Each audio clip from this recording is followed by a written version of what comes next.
Oh my goodness. Oh my goodness. You are now rocking with the best. This is the I Am Rapaport Stereo Podcast. My name is Michael Rapaport, and we have a big body smash mouth I Am Rapaport Stereo Podcast coming up today on today's episode. The final word on the Serena Williams U.S. Open situation. The great Big Daddy Kane turned 50, and New York City radio stations don't seem to give a shit. True Romance, a movie that I had the privilege to be a part of, was released 25 years ago today. NFL Week 1 is in the books. Plus the man, the face behind the video game NBA 2K, Ronnie 2K from NBA 2K is here to talk about the game and being a part of a multi-million-dollar business, which players take their player ratings too seriously. And Ronnie 2K is one of the first people to actually see LeBron James and his brand new Los Angeles Laker jersey. Ronnie 2K, the man, the myth, guy's like a fucking icon. The icon of NBA 2K is here on a brand new Smash Mouth I Am Rapaport Stereo Podcast. Let's go.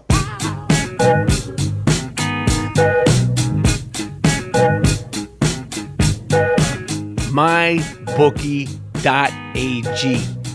If you're going to bet, it's just as important where you're betting as it is who you're betting for. When you bet your hard-earned money, you don't want any nonsense when it's time to collect your winnings. That's why I only bet with MyBookie. Trust me, guys, they are your best bet this season. Week 1 was fantastic. It was wild, and it was even more fun because I had my money on the line. Week 2, we're going to be winning over here. That's what we do with the I Am Rapaport Stereo Podcast. MyBookie has been in business for years. They have great reviews online, and their mobile site is easy to use. If I could figure it out, so can you. At MyBookie, you win, they pay. You win, they pay. They have in-game, live betting, and the most rewarding player perks in the business. And for you fantasy guys out there, and I know there's a bunch of you, you can even bet the over-under on how many fantasy points a player will score each game. Join now, and MyBookie will match your deposit dollar for dollar. That's dollar for dollar. Use the promo code Rapaport, RAPAPORT, to activate the offer. Visit MyBookie online today. That's MyBookie, MyBookie. And don't forget to use the promo code Rapaport when creating your account to claim up to $1,000 in free play. You play, you win, you get paid at MyBookie.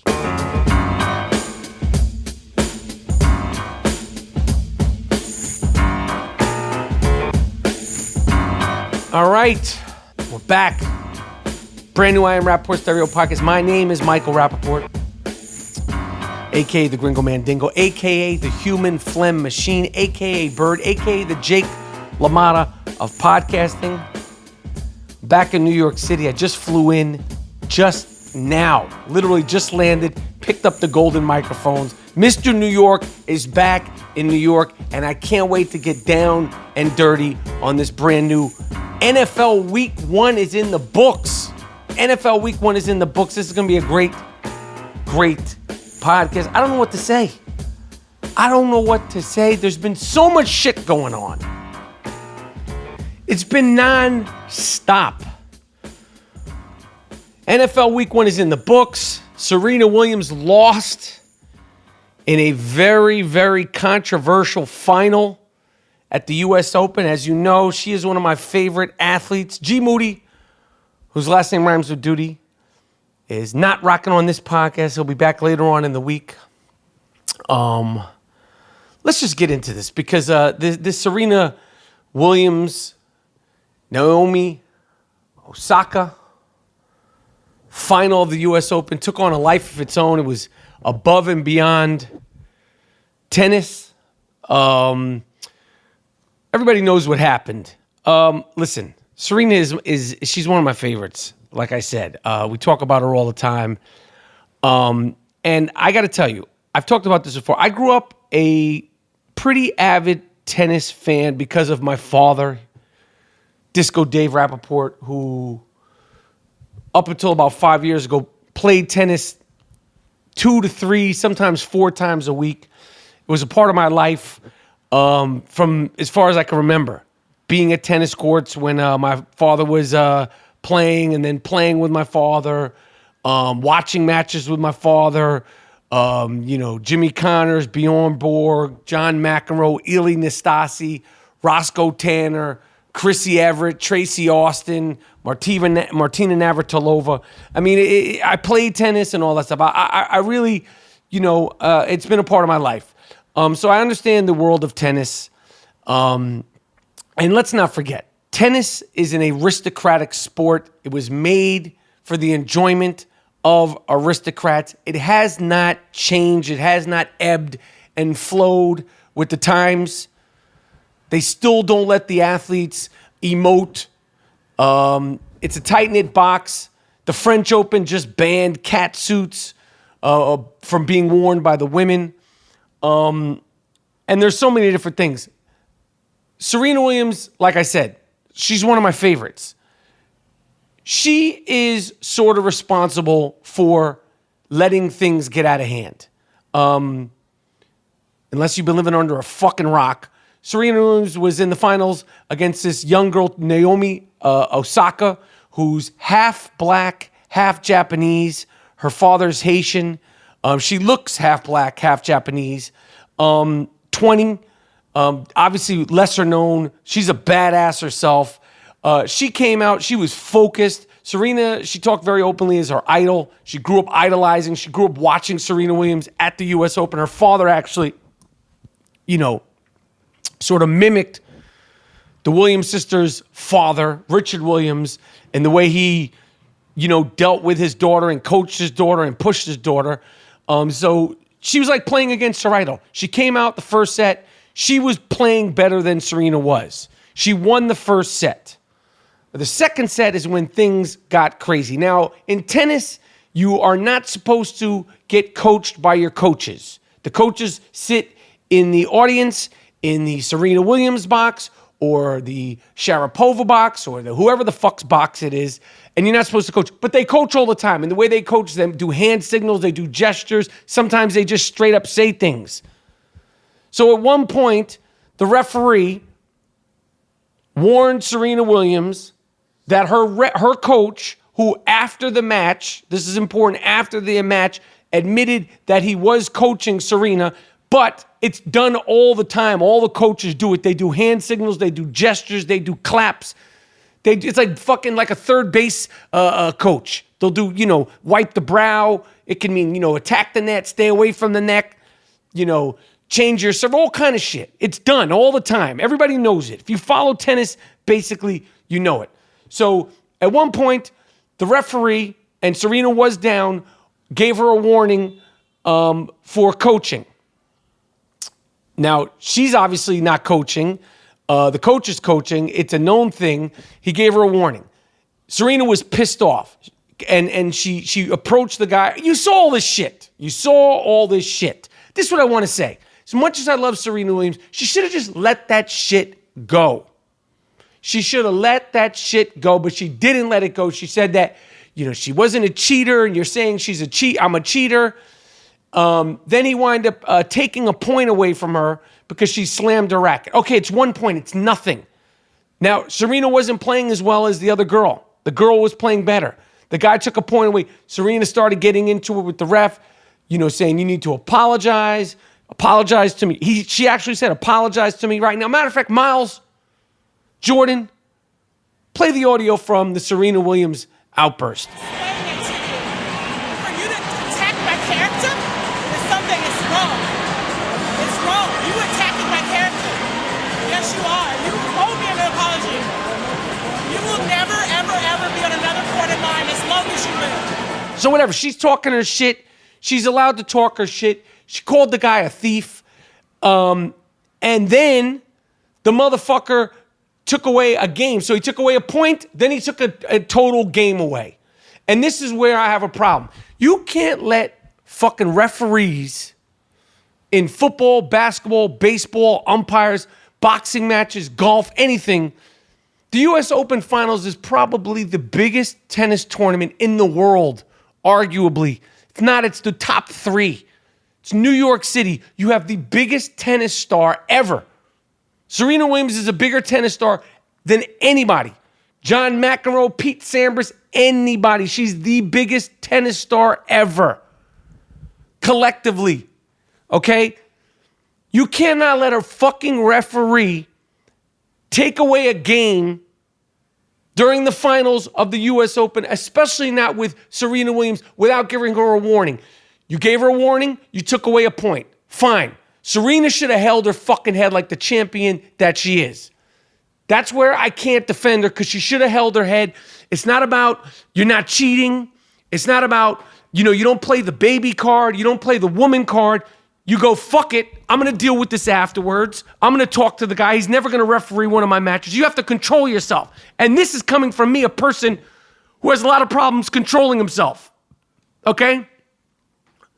But I ain't Serena Williams. I love her. Documented on the I Am Rapaport Stereo podcast. But you have to maintain, you got to hold your fucking head. It's the finals. Deal with this shit later. She didn't deal with the shit later. She was pissed off. She kept going at the ref. That being said, the referee should have said, Serena, stop. If you don't stop, I am going to take a game away from you. If she kept going, you say, Serena, stop. I am going to take a game away from you if you do not stop. And then I would even give her a third warning, verbally, loud, clear. Serena Williams, if you do not stop, I am going to be forced to take a game away from you. And after the third warning at the U.S. Open Finals, then you can take a game away from her. But up until that, without warning after warning after warning, she deserves it. The fan deserves it. Her opponent deserves it. You don't dictate a finals to the U.S. Open. The referee should have no bearing on that shit. Everybody heard what else happened. It turned into this whole thing about men versus women. And it's true. The men are allowed to say wilder shit than the women are allowed to say. In this very U.S. Open, at one point, the men do it all the time. It was scorching hot. 10 players dropped out of matches. 10 players. I might be wrong. It might be even more than that. But at one point, it was up to 10 players. Fuck it. I'm not playing in this heat. But during matches, it happens all the time. Men will take off their shirts and change shirts to put on a dry shirt because they're sweating through their shirt. At one point during the U.S. Open, this very same tournament, a woman in her sports bra, it's not sexy at all. She wasn't naked. She took off her shirt to change her sweated through shirt. She got penalized. It's bullshit. The men do it all the time. At one point, this Romanian player was like threatening to quit the match, and an umpire came down off the umpire chair and was like coaxing the guy to continue to play during this U.S. Open. So it is true, there are double standards. Men have been talking shit to refs for a long time and not getting full games taken away from them, especially in finals. It was some bullshit. People are putting up all these old clips from John McEnroe and Ili Nastase, who was nuts. This guy, Ili Nastase, I think he was Czechoslovakian. He used to shit on refs. He used to smoke cigarettes in between matches, curse at refs. And, of course, McEnroe would do his thing. But I will say this in defense of the United States the Tennis Association. The reason why they changed the rules where you can't verbally abuse the refs the way Ili Nastase and John McEnroe used to do is because of that. So they started saying, we're going to take a point. We're going to take away a game. I get all that.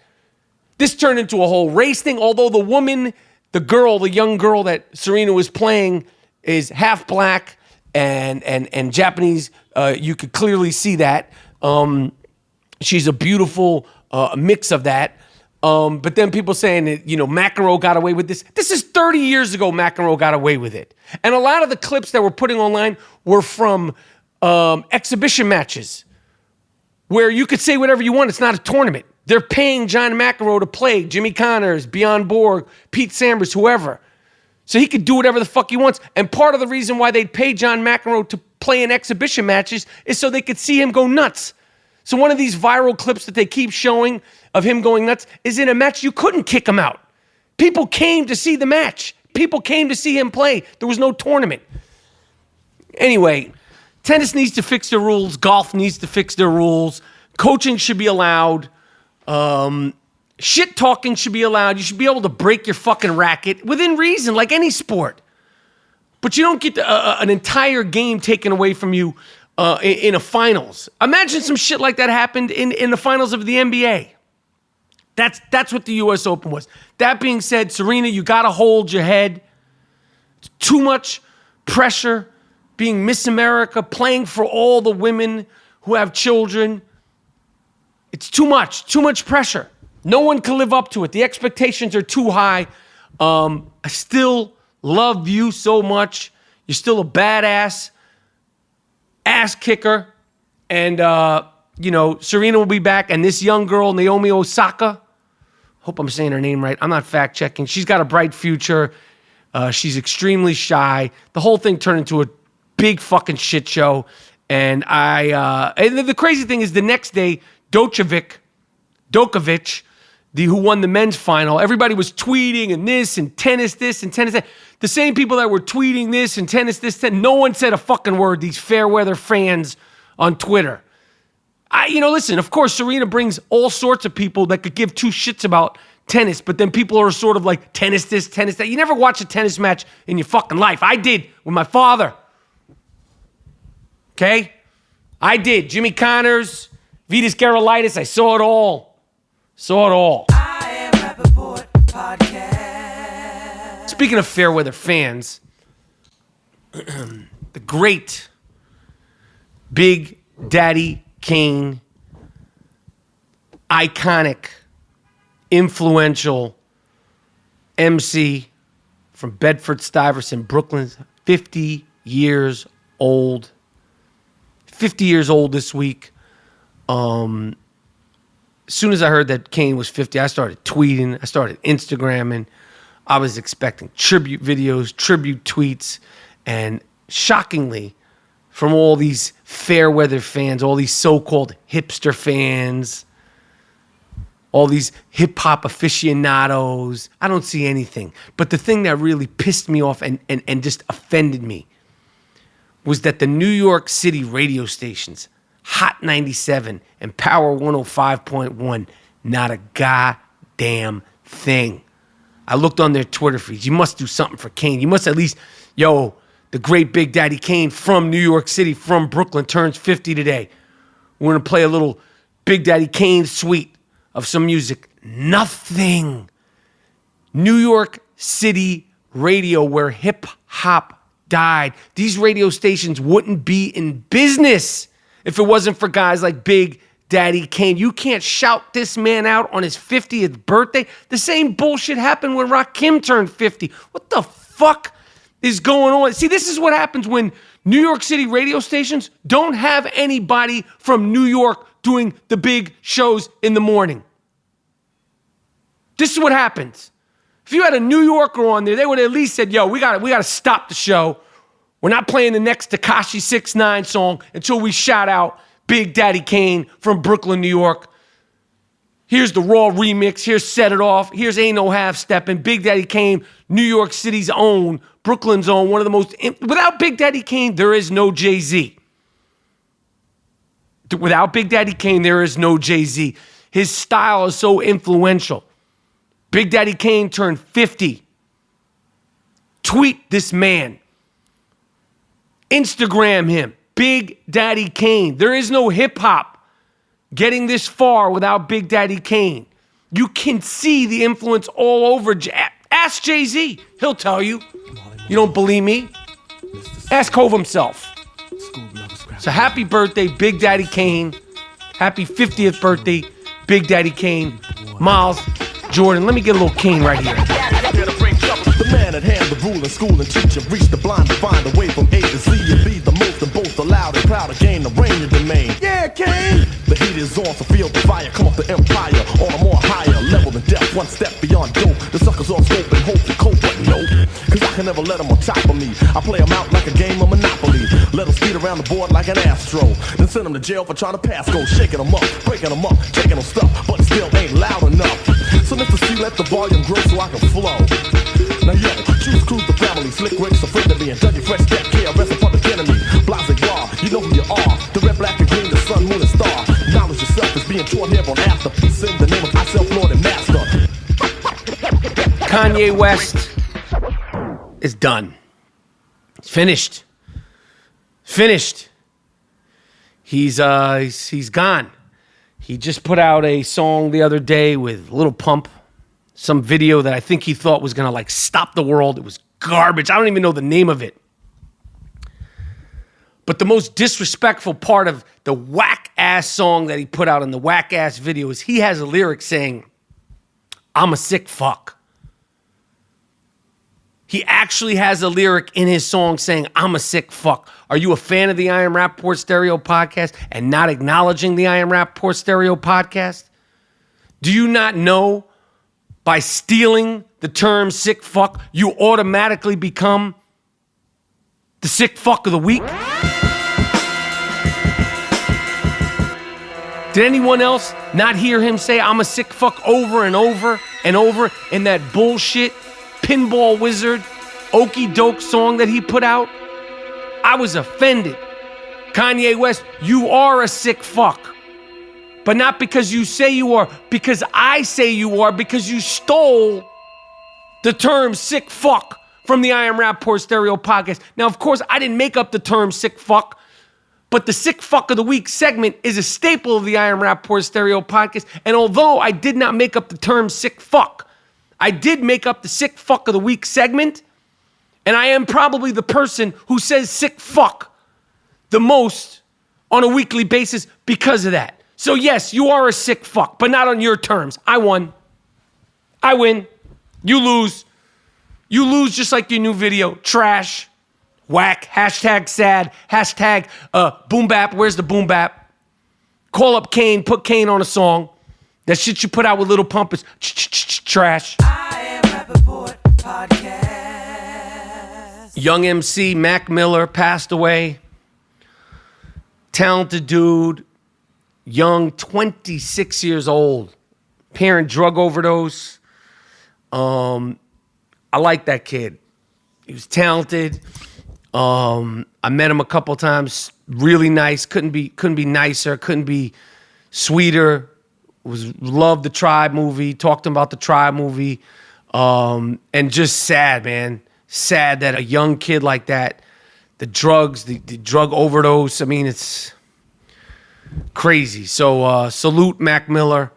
And yo, stop experimenting with these fucking drugs. Stop mixing and matching these fucking pills. The ups, the downs, the blues and the reds. With the weed chaser and the vodka chaser. Yo, your body is not meant for science experiments. Stop. If you're gonna do that shit, do one at a time and go slow. I don't support any of it. Smoke your weed. Have a couple of beers and cool out. You want to drink a little bit of that brown, drink some brown. But when you start getting into the mixing and the matching with the brown and the beers and the pills and the weed and the glues and the dabs, you're playing with fire, man. It does not work out. I know that was an accidental death. Terrible, 26 years old. Your body is not meant for these science experiments. We didn't get to do the fantasy football follies last week. My guy Tommy G was dealing with some shit. We are planning. I felt bad. We are planning on doing it this week. I know Tommy felt bad. I apologize. I know we said it a couple of times last week that we were going to do the fantasy football follies. I'm going to be fully active in fantasy football this week. I'm playing 25 people for $25. 25 people for $25. We'll send out the links. You know where to find me. Fantasy Football DraftKings. 25 people for $25 each. $25 a head.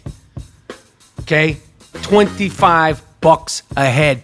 One other thing about Big Daddy Kane and all these people like on Twitter and social media and the New York City radio stations, do you think if the lead singer of the Black Keys turned 50, he wouldn't at least trend? Do you think that if the lead singer of Coldplay turned 50, he wouldn't trend? Do you think that if this fucking guy Ed Sheeran turned 50, he wouldn't be trending on Twitter? Do you think if any one of these rappers, little this one, little that one, when they turn 50, you don't think they'll at least trend so-and-so turns 50? Fucked up, man. That shit really offended me, man, for Big Daddy Kane.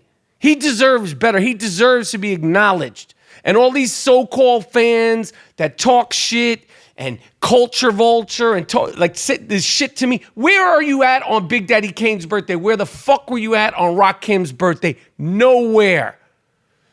And I know you have to be a certain age, but yo, if you know anything about music in general, if Fats Domino turned 100, he'd be Fats Domino. You'd be like, yo, he would trend a little bit.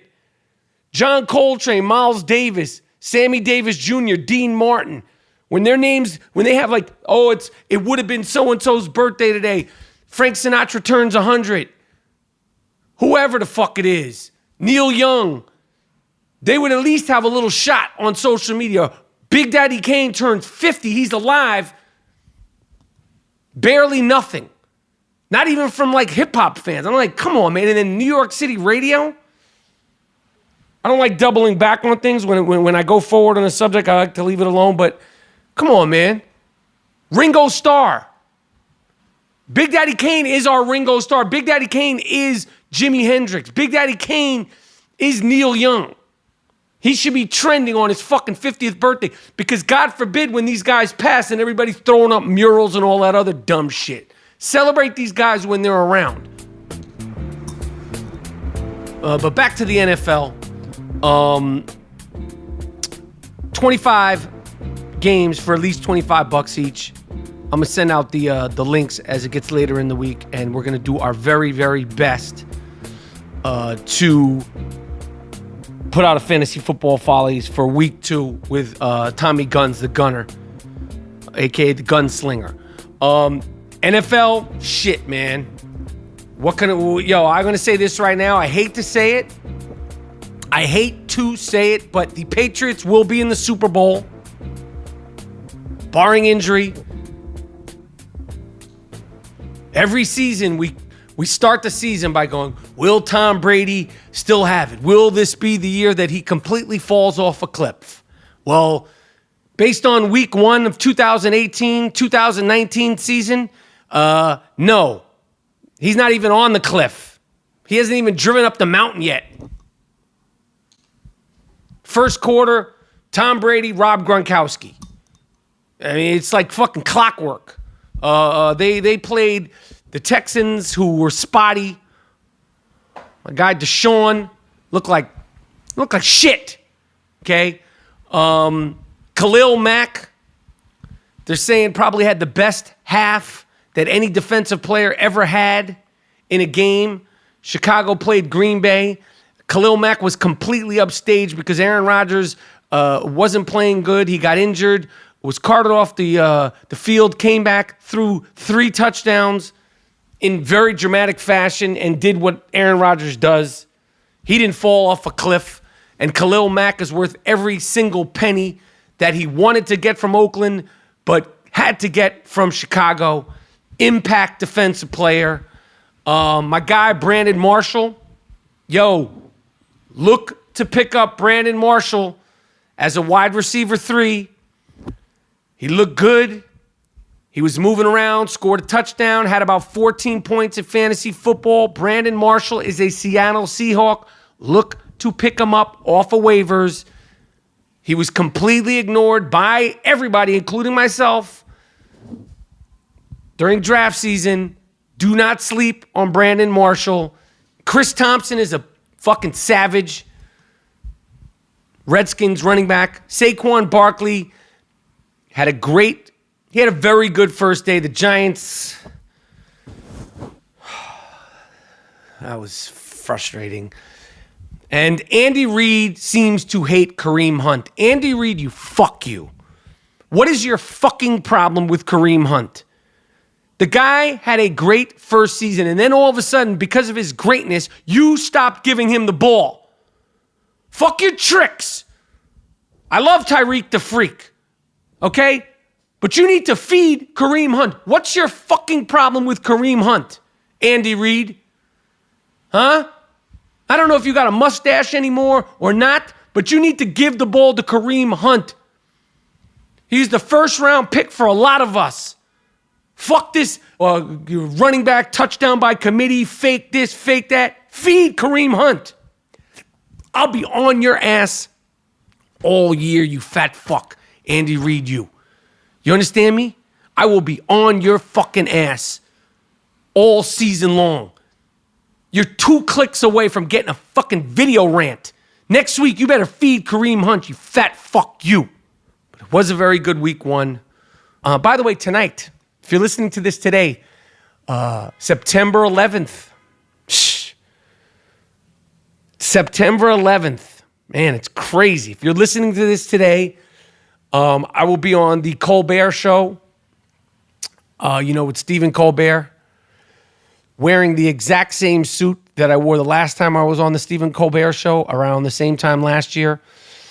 I plan on bringing the noise. I plan on bringing the noise curse-free. They beeped me, censored me last year. They told me to get rugged. They told me to get raw. Then they cut a lot of my shit.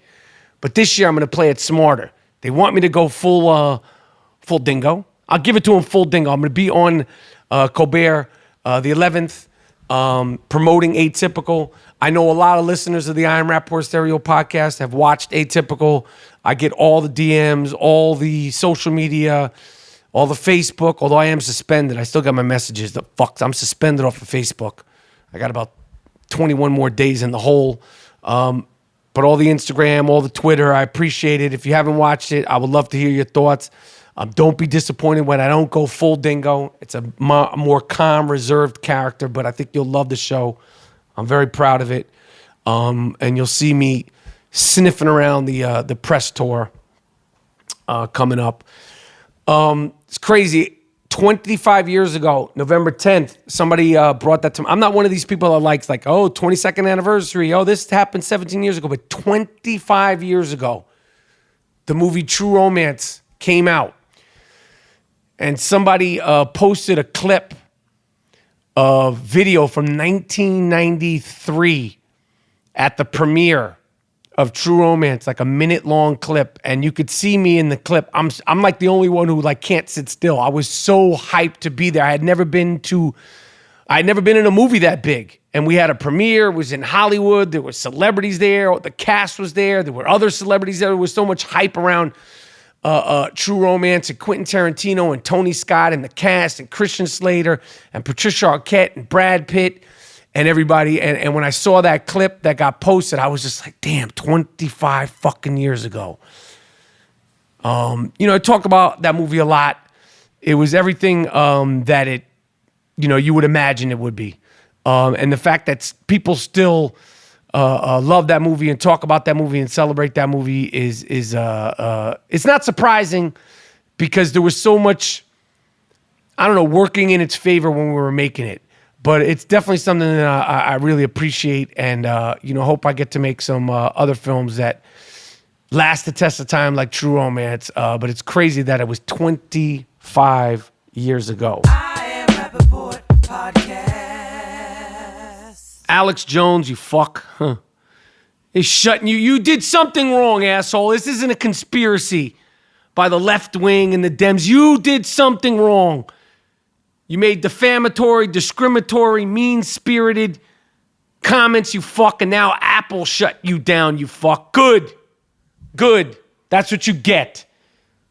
I have no problem with them shutting them down. Twitter, Facebook, YouTube, Apple, shut that piece of shit down. Shut them down for good. I got no problem with it at all. And before we get to Ronnie 2K, Ronnie 2K is the guy. Guy's like a cult figure in the video game world. Ronnie 2K from NBA 2K is coming up on the I Am Rapaport Stereo podcast. We're talking about players that got upset with him, about their player rankings. I mean, he's all immersed in the NBA and hip-hop and music and all that shit. And literally, I saw him at an event in New York, and it was like kids were like bowing down to him. They're freaking out for him. He's the face of NBA 2K, which is a multi-million-dollar video game. And if you haven't played NBA 2019, just going in the next season, I'm in the game. You'll see me, the Gringo Mandingo, pop up in the fucking game. Okay, I'm a coach. It's crazy. Talking about the way I look in the game, which is weird. I look weird. This Nike thing is still going. And I think we have one of the craziest crackers in the world. One of the craziest crackers in the world. The mayor of, it's a city in Louisiana called Kenner, Kenner. A guy named Zahn, Zahn.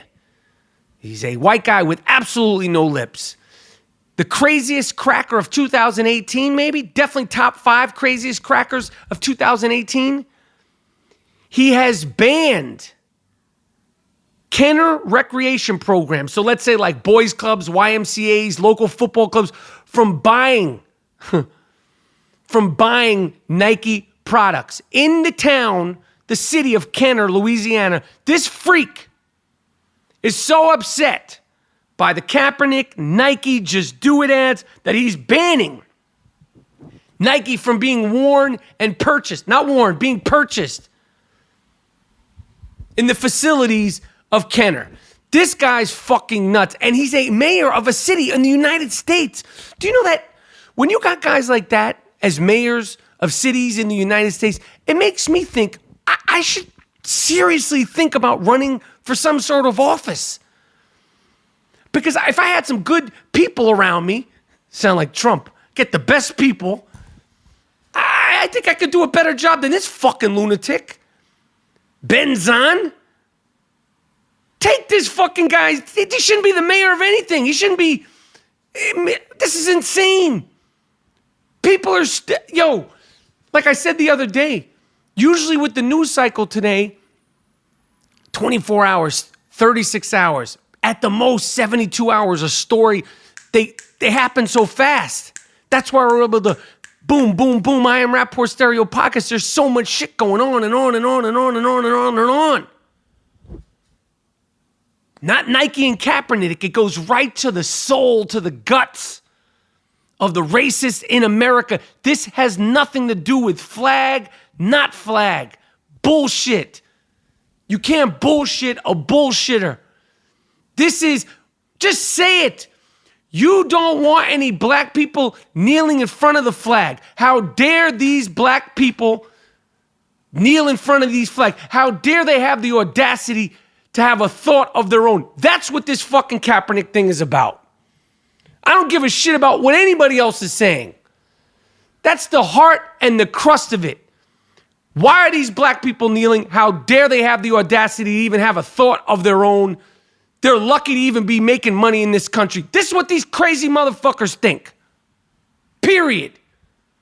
There's nothing to do with respecting the flag or any of that shit, because if people were kneeling because of all the homelessness in the United States, no one would say shit. If people were kneeling because of all the amount of stray cats and stray dogs, no one would say shit. No one would say a fucking thing. If they were kneeling because of the lack of funds for public education system in the United States, no one would say shit.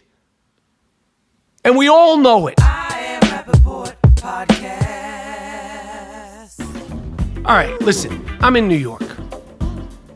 Okay, I'm here in New York, back in New York. Mr. New York is back in New York. Coming up next, guest, I Am Rapaport Stereo Podcast, NBA 2K. How do you go from being a regular Joe Schmo at NBA 2K to the face of NBA 2K with over 1 million Instagram, with over 1 million Twitter followers, with a Rolodex, with every single all-star in the NBA? We'll find all that and more from my man Ronnie 2K coming up next on the I Am Rapaport Stereo Podcast. The I Am Rapaport app is available now on Apple and Android platforms. Sign up for premium access to our Wednesday prime time and emergency episodes, the I Am Rapaport archives, exclusive video, and whatever the fuck we feel like throwing up there. Enter the land of disruption. Download the I Am Rapaport app today. All right. It is time. The I Am Rapaport Stereo Podcast. with my man Ronnie 2K. I don't even know your last name. I don't need to know your last name. No one knows the last name. No one needs to know. No one wants to know. You've sort of taken on a cult figure. Like you have a cultish, like when I saw you in New York at the event, like when you walk through the room and there's like gamer people or even like the ball players, like it's like the tide of the room changes. So my first question is, who is Ronnie 2K? How did you become Ronnie 2K? And when did like what do you do at 2K? That's his first question. I'm still trying to figure that out. No, I have been at 2K for over 10 years. It is such a great company to work for, so much fun. And, you know, as the NBA has grown and our video game has just skyrocketed, you know, like when I first started, we were selling right around 1 million units. A couple months ago, we announced that we had hit 10 million for 2K18. Wow. And I mean, like cumulative, like based on multiple years of selling our game, we're one of the biggest video games on the planet. And that's pretty amazing considering a sports annualized game, and we continue to grow every single year. A lot of games that are sports, like they kind of flatline because how are you going to sell somebody on a news story and try to get them to purchase it year over year? And we've just kind of done a remarkable job on that. Our development team pushes the envelope. They see all of these things that are impressive and they want to continue to push. As far as I go, you know, like I started before I worked at 2K. I was just a huge fan of the game. Like I was just like you could just play like it. Anybody else. Like 2K5, I was in the top 10 in the leaderboards. Like that was how I started. I got hired to be a forum person. This is back before. So you and I were just talking about Twitter. 2008 was when I started. 2007 was the beginning of Twitter. Okay. Right? So, like, there was no social media really. Right. You still needed a Facebook, a college ID to be on Facebook.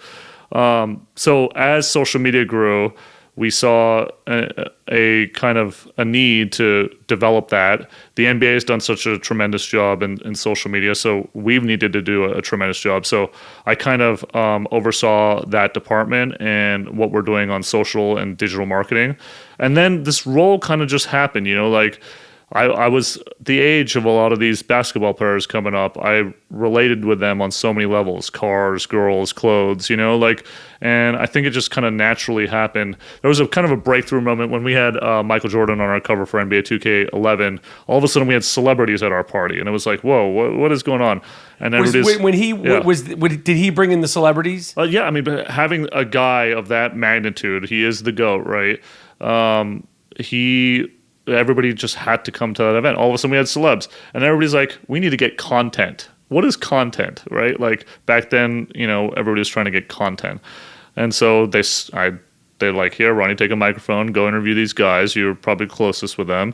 And from there, it's just every single year we've vested more and more in culture, which has allowed me to be a big part of that and kind of push the envelope culturally as well. Okay. And was that good? That's long summary. Now, so what would you say? I mean, you do a bunch of things. Like now in 2018, Yep. the 20th game just came out, 2K19. Yes. So for your 10 years at the company, if you had to say what you do now, what do you do now at 2K? Like, I mean, I know it's a hard answer because you don't just do like, oh, I do this. Like, what is your role at 2K? There are a million things. No, that's a really fair question. There are a million things that I'm part of working with our great marketing team. But I would say that I'm most responsible for working with influencers and being an influencer myself. Okay. So, and that world, right, like being at those events with those guys, getting them to think about 2K by thinking about working with me, that's such a big part of it. Like having these influencers talk about our product to get bigger and better influencers, that's sort of what I'm kind of masterminding right now. Okay. And then when you say influencers, Yeah. who else are besides like LeBron James and like certain NBA players are obviously they're stars, but that's beyond an influencer. They're stars.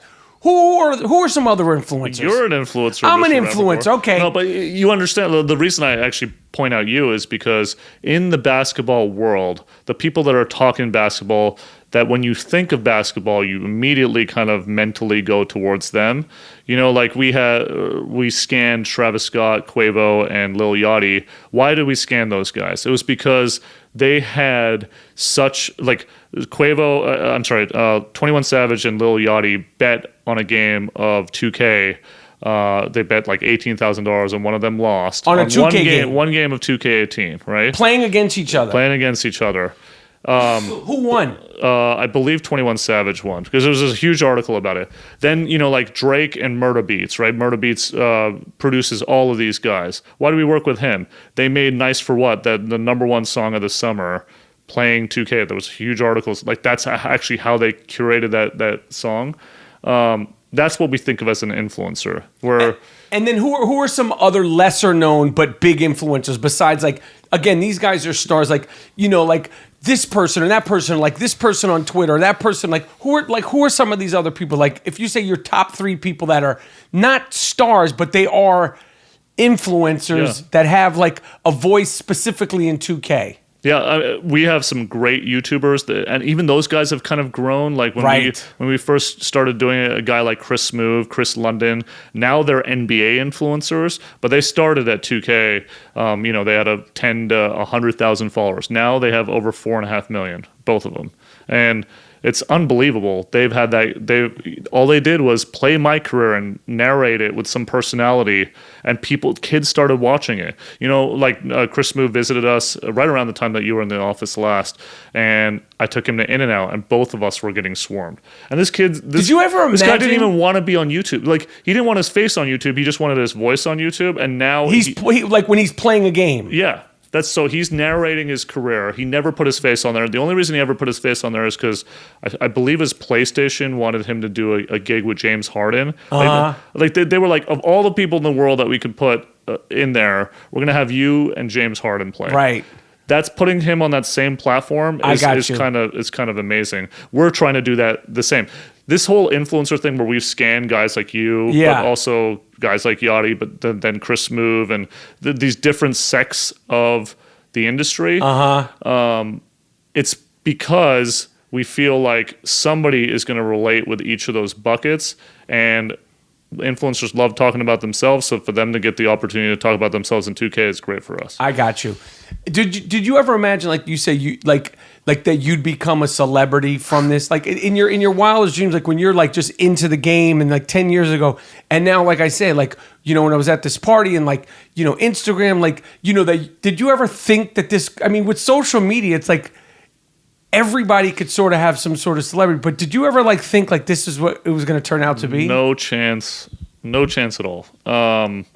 But, you know, like as I became, you know, invested myself in NBA events, went to a lot of basketball games, went to kind of these events with a lot of NBA players, and they started designating me.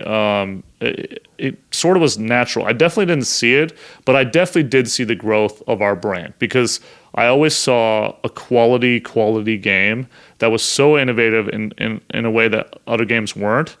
To be the face of it is such a blessing, but at the same time, just all the work that's gone into that kind of that growth, it's just tremendous. And I think, you know, like, it's cool that people associate me with it. The very next day at that event, all of a sudden, you know, I have this Instagram video of me walking into our event. Right, that's what I saw it. And people like, there was this line to get in, and it didn't matter whether you were the first person in line or the 500th person line. All of a sudden, that line just deconstructed, and they just kind of converged on me. It was really mind-blowing to a lot of the people in our office, but I am recognized like multiple times a day, and I never in my wildest dreams thought that would happen. Are you a nerd? Like sort of. Because like now Yes. you're like the people that work at the game are like stereotypically nerds, but now like you're like Ronnie 2K, so you're like the cool I'm the 2K cool nerd. Yep. No, that's so Do you know what funny. I'm saying? Well, you were up there at Novato and working with the guys that work at motion capture, and they're so smart, but they are so nerdy as well. Oh yeah, it's nerded like, out. It's totally nerded out, but the technology is amazing, and it allows us to do such crazy stuff. I'm an extrovert introvert. I can totally turn it on. Like, look, I go clubbing with these guys, all these NBA players and celebrities and stuff, and I'm this one character. But I really like sitting at home and doing nothing as well, and just playing 2K. So like I'm able to be both. I think that the funny thing about the position that I'm in is it's a very weird skill set.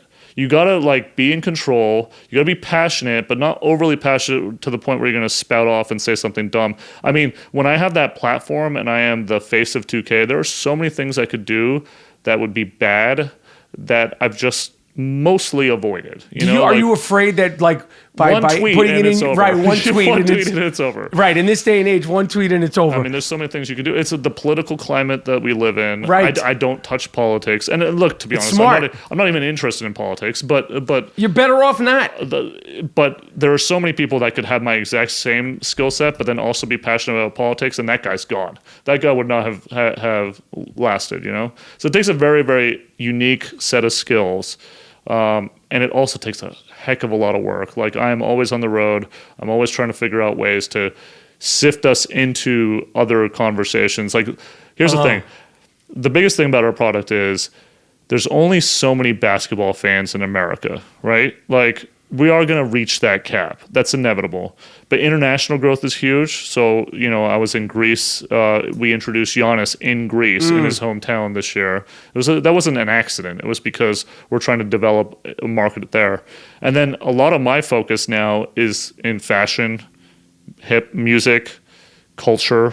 I'm trying to extend beyond this year we talked about greater than 94 by 50. 94 by 50 is, of course, the dimensions of a basketball court. That was kind of the lens that we tried to put everything in this year. And it was about working with fashion guys and scanning them in. We have this very cool thing coming up. I can't talk about it very much right now. But come on, talk about it. With a fashion guy that's going to introduce some shoes that are going to be the rage of December, and he's going to do it digitally through our game for the first time. So the shoes will be in the game. Yep. Fashion with like the NBA is like a runway show. Like guys like show up to the game knowing they're going to get photographed. Yep. They have competitions within themselves, against themselves. Who's the craziest dresser? Who's the best dresser? Who's the weirdest dresser? Whatever the hell's going on. They're all working on their personal brands. Right. Yeah. And tattoos. So when did my twofold question? When did tattoos have to seriously be taken seriously in 2K? Like dudes take their tattoos seriously.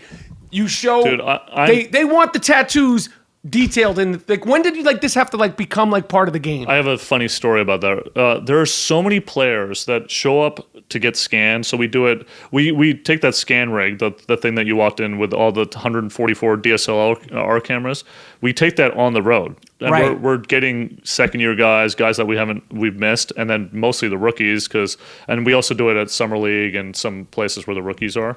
But there's so many times where a guy will get scanned and the next day text me or DM me and say, "Hey man, I got scanned yesterday, but I just got a new tattoo or I just got a new haircut." And I'm like, I lose my mind. I'm like, we just like spent so much time investing in your look and you just changed it. And he's like, "Well, I changed it because I wanted it to be in 2K. Like that's what they're thinking about. Like they're getting tattoos to time it with being in there because everybody wants to stand out. We have the neighborhood feature, which is our open world thing. And it's become so much not about basketball. Like now there's, we have dodgeball and all these events. But the bigger thing is what people wear and what people look like. It's about standing out in that mode. I mean, our tagline is, "They will know your name." And that could not be more true. Everybody wants to like define themselves and look kind of crazy. And that's what separates. And that's what the NBA players are doing. That's where they're getting it from. Do they get to have say like, "Yo, I want to be wearing this. I want to be wearing that." And like, if they're wearing a Supreme shirt, do you have to clear it? Like, what is the sort of process in terms of their say, what they have say, and then like 2K going to like what is the clearance process? Well, obviously you have to clear music and all that stuff. Yep. But with sneakers and designer shirts, is that a whole thing too? No, we have clearances there. We have to make sure that everything's a basketball shoe. So like previously, we wanted to put Yeezys in the game. There is no Yeezy basketball shoe. I think there will be based on Kanye's little teasing of us the past few weeks. But we can't put Yeezys on the court.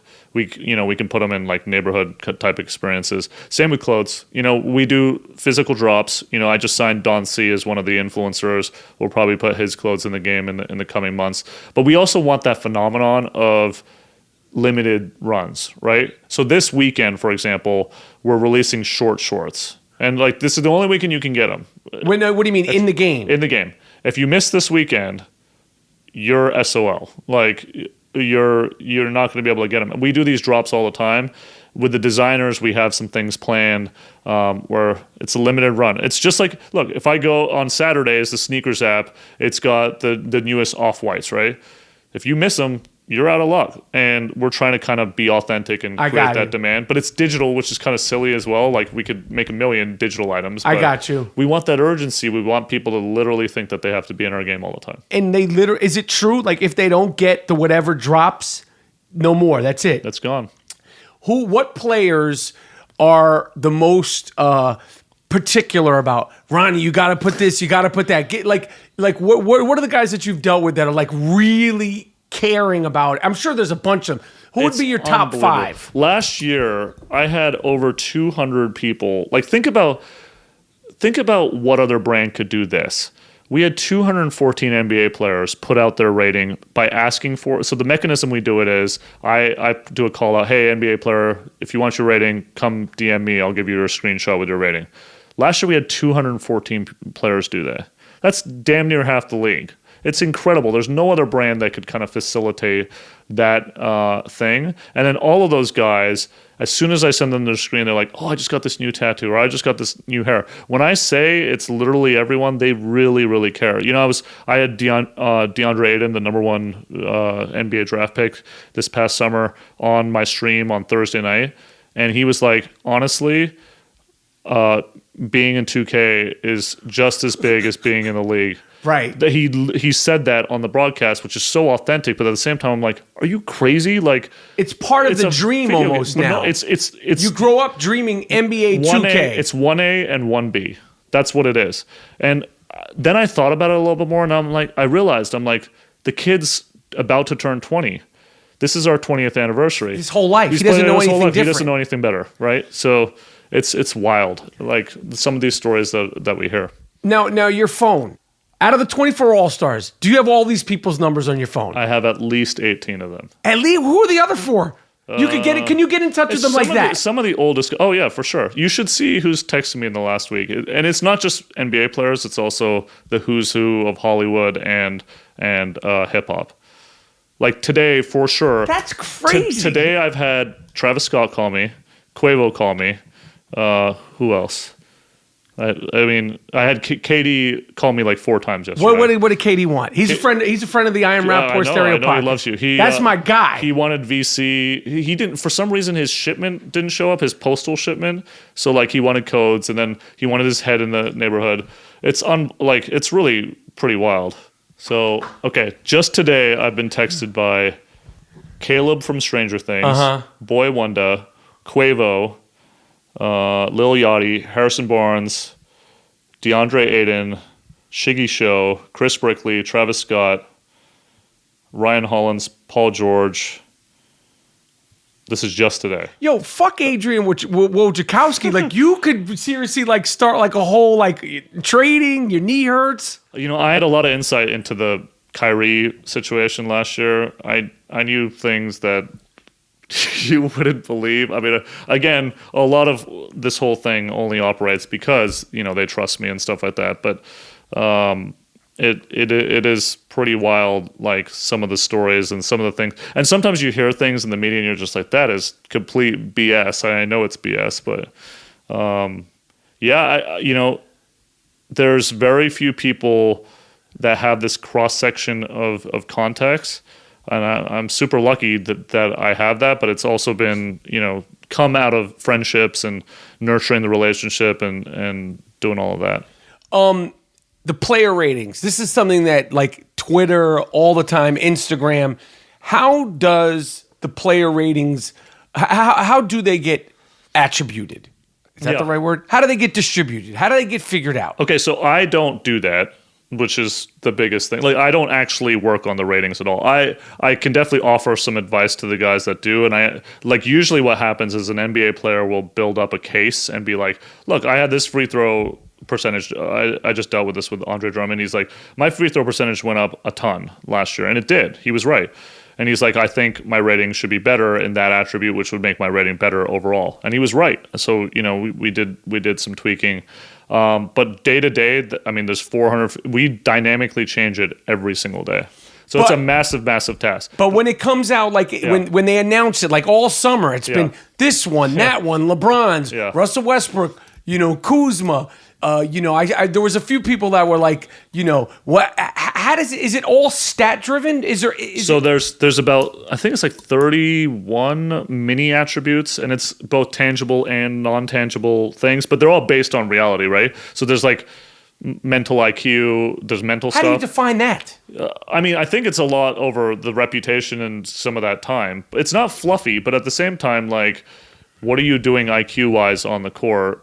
I was about to take a shot at someone. I'm not going to do that. Right, on the court and off the court. Let's just say game 1 of the NBA Finals, somebody's IQ rating at the end of that game was not great. Has J.R. Smith, did his thing go down dramatically? I'm sure it did that day. Like, that was just a gaffe. And I love JR. I know him really well. Actually, he texted me yesterday about Pro-Am.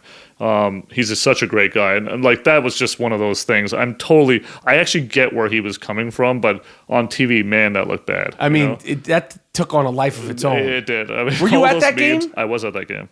Do you have courtside seats at Golden State? No, I don't, and I should. If anybody from Golden State's listening, they should give me those. But you have hookups, though.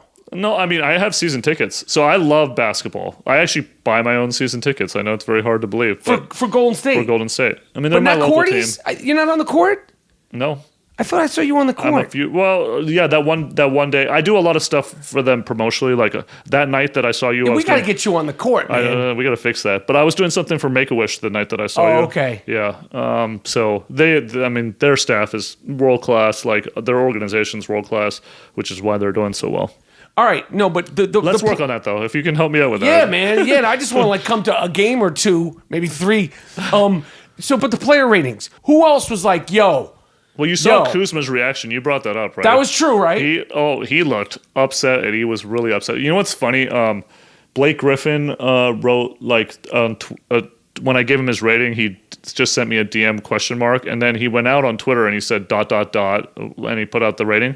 Since then, and this is what people don't see, but I see it, fans post pictures of him versus Jason Tatum. Jason Tatum has been the icon, the poster boy of wrong rating. Like, everybody's after Jason Tatum. Why? His rating's an 87. And everybody's like, the second year guys are tough because all 3 of the rookie of the year candidates, Simmons, Mitchell, and Tatum, got an 87. And so all the veterans are like, what the heck? We've been doing this for years.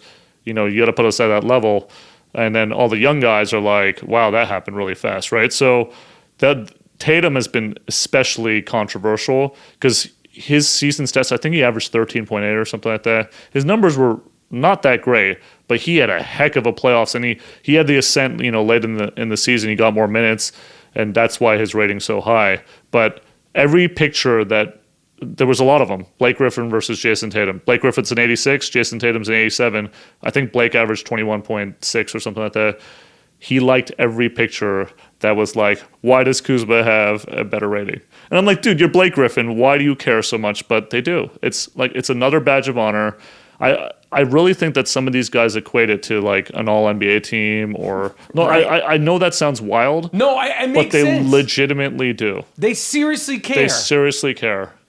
And to a level that's probably completely unhealthy. But, and the funniest thing is, you know what? You want a better rating? It's dynamic. Go ball up. Like, so as the season goes, it changes. The first day of the season, if somebody has a huge game, I mean, we don't change it that fast. We want a little bit of a sample size, but like it changes very rapidly and often. It's dynamic. It can change every day. Who's the top 5 players rated now, as of now? Yeah, it's LeBron's number 1, KD's number 2. I think it goes Harden number 3. And then it's Westbrook and who's the last one? Steph? I think Steph is 6th. And Giannis is a 94. Steph is a 95. I feel like I'm forgetting someone else. Oh, Kawhi. Okay. Yeah, that one was tough because obviously he missed. We don't know what we're going to get with him. We don't. I mean, is he going to be happy? Is he going to be healthy? Like, we have no idea. But happy, healthy, hammy. Happy, healthy, hammy. The 3 H's. Yeah, we got to have all 3 H's for him to have a monster year. But, I mean, the guy is super talented, and let's hope, he's very clearly wants to be in a certain city, and we're happening to sit in it. So, yeah. All right. These are questions that I got from the fans. Some of them we answered. What athlete got the most mad at his player rating this year? Just over your time at 2K, whether you dealt with them or not. Like, what athlete was like really like it was like memorable? How upset and frustrated they were. Well, last year, John Wall, and this story never ends. Like, so I gave him his rating. Okay, so me and John were buddies. We'd see each other at parties all the time, dab each other up. We were good friends. And I sent him his rating last summer. He was, I believe, an 89. I believe he was an 89, which is a great rating. Like, I think there were 11 90s last year. Okay. So that puts him in the top 15 for sure. And that's about right? Like, yeah. I don't know if you put John Wall as top 10. I know. He's close. No, he's close. But I don't know if you put him in the very top 10. So anyway, he was so upset, and he tweeted, you a joke. Like, he just tweeted that. And it got picked up by everybody. And then there was another chapter that involved a porn star. I won't get into that. And then so I had courtside. My only courtside experience at a Warriors game last year, of course, was against the Wizards. I'm sitting there. He knew the guy literally sitting next to me, came and dabbed him up and pretended I wasn't even there. And he's blocked me on Twitter. He blocked you on Twitter? And literally, I didn't do anything besides give him his rating. What's his rating now? I think he's right around the same rating. He's an 87, 88, something like that. You got to step it up. I mean, John Wall's dope, but the Wizards, they got to... I mean, it's a part of it's about the team. Look, they're all comparing each other. The problem is the ratings thing, they don't handle it right. The issue is they all compare their number to another person's number. Right. And they always compare it to the most contentious person. So last year, the most contentious person was Karl Anthony Towns. He had a 91. Right. So John Wall's like, am I really worse than Karl Anthony Towns? But then Kyrie was an 89 too. So it's a bunch of statistics, and you just got to take your rating. We're not puffing it at all. Just because you're going to be mad doesn't mean that we're going to change it. It is what it is, and some people just handle it better than others. What are some of the most crazy, possibly scary stories you've heard from obsessed fans? Not players, like fans, where you were just like, yo, this guy deserves a free game. They love the game. So we had a kid. We have this My Two mode. I'm sure you're aware of it. And there's this. The ultra rare card is called a pink diamond, and one of these kids was on Twitch, and I kind of just surprised him and it showed up in the Twitch stream. And he's like, tomorrow I'm thinking about proposing to my girlfriend, all this stuff. And I was like, oh, you should, you're a big 2K fan. I always watch your streams. You should record that. You know what the kid did? He took the girl up to a mountain, opened up this ring, and it was a pink diamond card. I was like, oh my God, why is this girl saying yes to you? That's a terrible thing to do. You've taken it too far. You've taken it too far, your obsession. And he recorded this whole thing. It's on YouTube, and I think it's got a few 100,000 views. Our fans are crazy in such a good way, but sometimes the passion for this game, it's just taken to another level. What is the thing that they complain about the most that you have no say, no doing about? The servers. What is it? The servers? I don't have nothing to do with development at all. My job at 2K began and still is to be the biggest fan of the game at 2K, which also includes, getting feedback from the fans, issues that we have, and relaying it to the team and thinking about how we can be better next year or even that year. But there was a few years ago, as our game grew faster than I think any of us fathomed, we had online issues. It was years ago. We've completely rebuilt that system, but for a few years it was a trouble spot because we had grown so tremendously fast.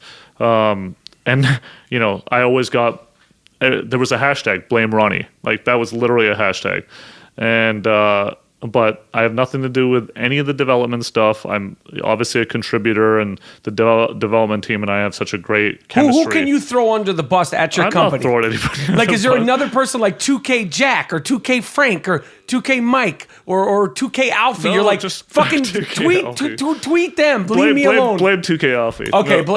all right.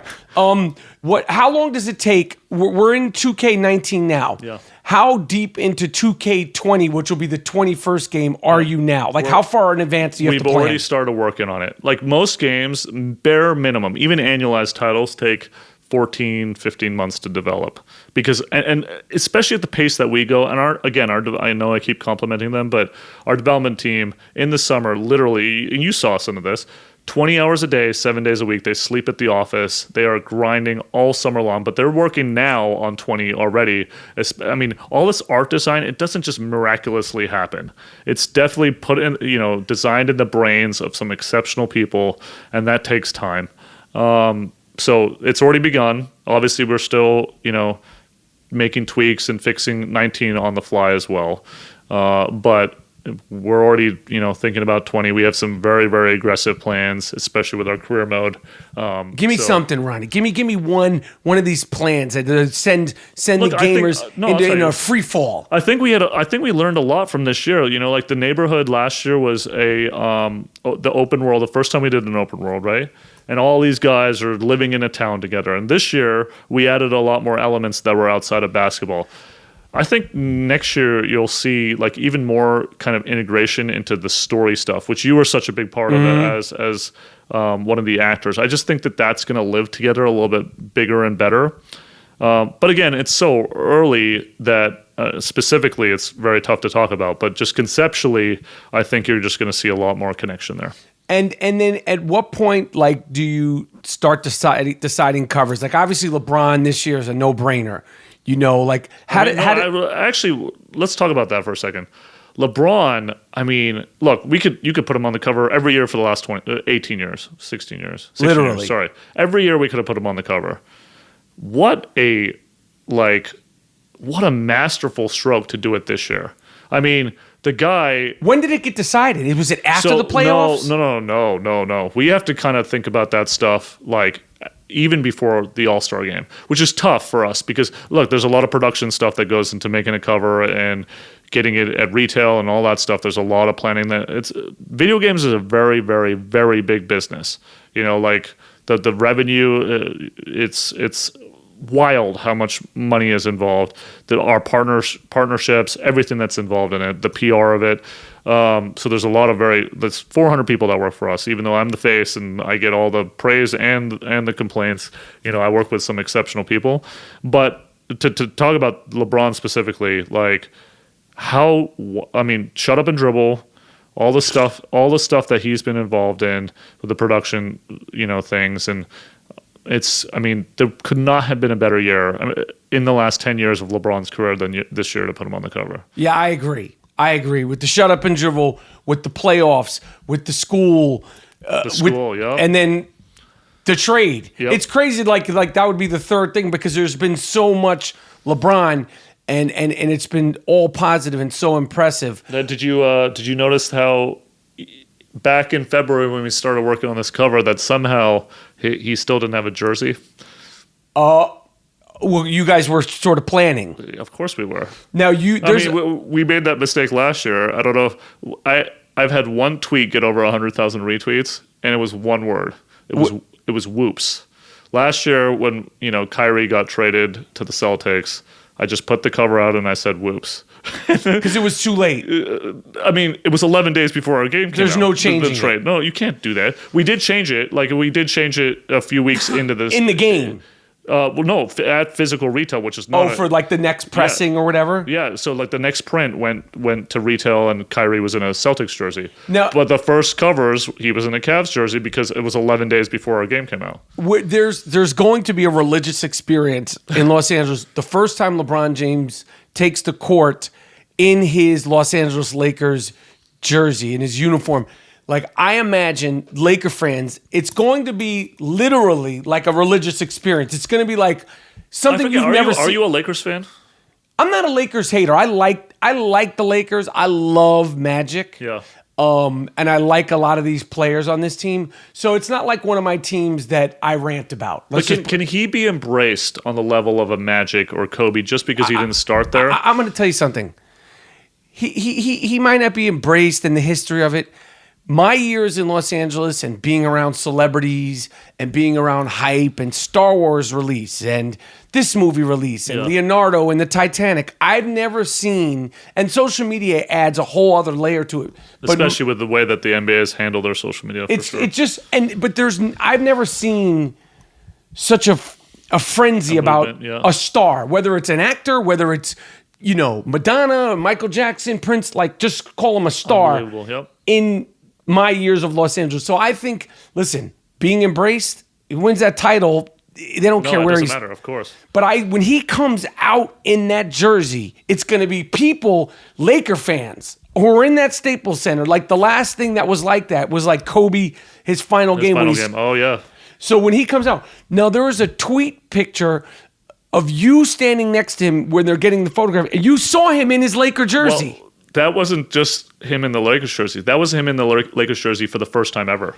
Okay. Was at our shoot. How crazy is that? So you saw that. I just for you, like you've seen him in video games, you're a fan. When you see him in the Lakers. It's so weird. It's so weird. You're one of the first people ever to see him in a Lakers jersey. Yep. So weird. What did he say when he put it on? Like, did he say anything? Because I'm sure he maybe had worn it behind closed doors, but maybe not. I have no idea. Like, he doesn't have that much time to just be like putting on jerseys and stuff. It was pretty impressive. Like, the guy is larger than life as it is, but then obviously seeing him in that purple and gold, it was remarkable. It was pretty crazy. I got to be honest with you, it almost looked fake. Well, in that picture, it looks fake almost. He looks like a wax, but he kind of is built that way. Like, he looks like larger than life. He looked like a wax figure. Yes. But, the lighting in that area is amazing. And that yellow, I don't know. He looks great in that jersey. So I think that he will get embraced. Let me ask you a question. Yeah, I know you're supposed to be interviewing me, but I got a question for you. Okay. If he wins a championship on a third team, where do you stand on the GOAT conversation? Listen. Or is he already there? If he's not, it's never going to be resolved. Michael with the 6 for 6, the time he played. For me, like as much as I you have to have that conversation. For me personally, like I can't remember who it was.